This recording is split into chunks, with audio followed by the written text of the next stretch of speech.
நாடாளுமன்றத்தில் தமிழ்நாட்டின் உரிமை குரலாக ஒலிப்பேன் என்று பிரவீன் சக்கரவர்த்தி கூறியிருக்கிறார். பிரவீன் சக்கரவர்த்தி பேசியவற்றை தற்பொழுது பார்க்கலாம்.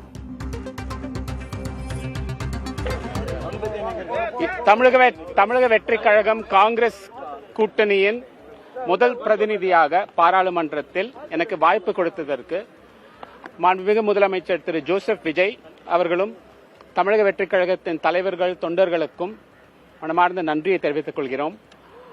அதேபோல எங்கள் காங்கிரஸ் கட்சியின் தலைவர் திரு ராகுல் காந்தி அவர்களும் காங்கிரஸ் கட்சியின் தொண்டர்கள், நிர்வாகிகள், சட்டமன்ற உறுப்பினர்களுக்கும் நன்றி தெரிவித்துக் கொள்கிறேன்.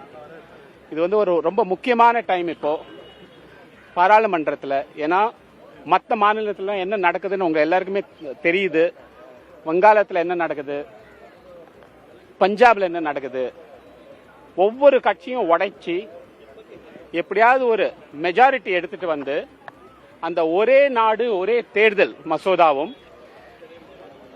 தொகுதி மாற்ற மசோதாவும் திணிச்சு மாநிலங்களின் உரிமையை பறிக்கணும் அப்படின்னு மோடி அரசு பிளான் பண்ணிட்டு வராங்க.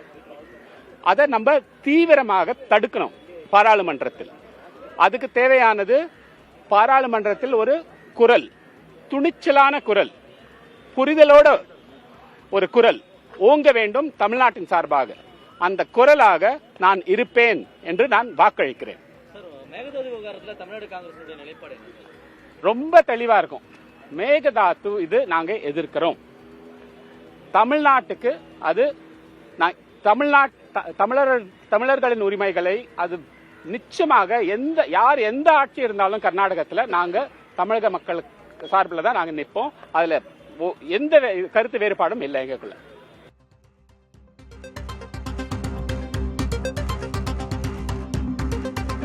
மாநிலங்களின் உரிமைகளை பறிக்க பாஜக அரசு முயற்சிக்கிறது என்று கூறியிருக்கிறார் பிரவீன் சக்கரவர்த்தி. தமிழ்நாட்டின் குரலாக தான் ஒலிக்க இருப்பதாகவும் கூறியுள்ளார்.